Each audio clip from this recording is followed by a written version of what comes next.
Hola chicos, vamos a trabajar un poco sobre los paralelogramos. Este es el paralelogramo ABCD. En el paralelogramo se ha trazado la altura correspondiente al lado AB, que es un segmento perpendicular a la base, es decir, que va de la base al vértice opuesto, pero en forma perpendicular, es decir, que el ángulo que forma con la base es un ángulo recto. Fíjense que se trazó de manera interna al paralelogramo, pero también se puede prolongar la base, en este caso el lado AB, y trazar la altura de manera externa al paralelogramo. Según la relación entre la altura del lado AB y el tamaño del lado BC, podemos establecer algunas consideraciones. Por ejemplo, en este caso hemos marcado la altura correspondiente al lado AB de 4 centímetros. O sea que el lado BC puede apoyarse en cualquiera de los puntos de esta altura. Si el lado BC tiene la misma longitud que la altura, hay un único paralelogramo que podemos trazar. Porque, por ejemplo, si hacemos centro en el lado B y trazamos la circunferencia que pasa por el lado por el lado BC, nos damos cuenta que hay una única posibilidad de longitud para el lado BC, donde el lado va a alcanzar los 4 centímetros de altura.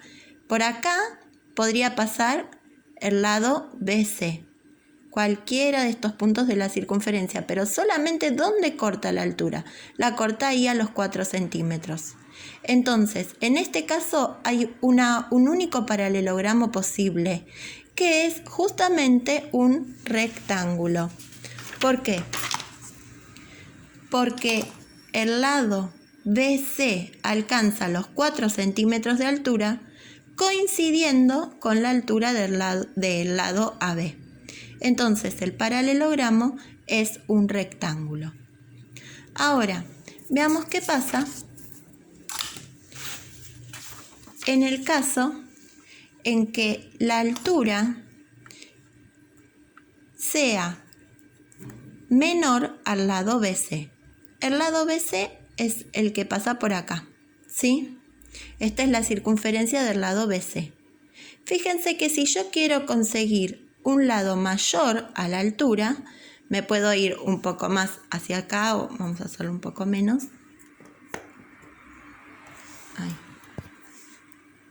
Fíjense, la circunferencia que pasa por el lado AB va a cortar en 2 puntos. ¿Qué significa eso? Significa que el lado BC puede estar en 2 posibles lugares, acá o puede estar acá, ¿sí? En el caso que esté acá, el lado BC, tendré que trasladar el lado AD más o menos por acá, cortando siempre a la misma distancia. Lo cortaría por acá.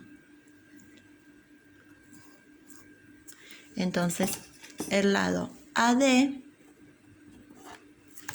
estaría ahí. Y ahí se armaría el paralelogramo. Ahora también lo que podría ser es de este lado, el BC. Entonces, el AD estaría de este lado. Por lo tanto, cuando la longitud del segmento BC es mayor que la altura correspondiente al lado AB, yo tengo 2 posibles posiciones para el lado BC. Ahora, ¿el paralelogramo va a ser diferente? No, van a ser 2 paralelogramos idénticos, ¿sí? Bien. Ahora repasemos un poco las propiedades de los ángulos interiores del paralelogramo. Los ángulos interiores de todo cuadrilátero, cualquiera sea el cuadrilátero, van a sumar 360 grados. ¿Por qué? Porque todo cuadrilátero se puede descomponer en dos triángulos. Como la suma de los ángulos interiores de un triángulo es 180, de un cuadrilátero será 360. En el paralelogramo, los ángulos opuestos miden lo mismo, o sea que el ángulo A mide lo mismo que el ángulo C, y el lado B, el ángulo B, mide lo mismo que el ángulo D. Por otro lado, los ángulos consecutivos, ángulo A, tiene como consecutivos, es decir, el que le sigue, al ángulo D, y también tiene como consecutivo al ángulo B. Entonces, si sumamos dos ángulos consecutivos del paralelogramo, nos van a dar 180 grados.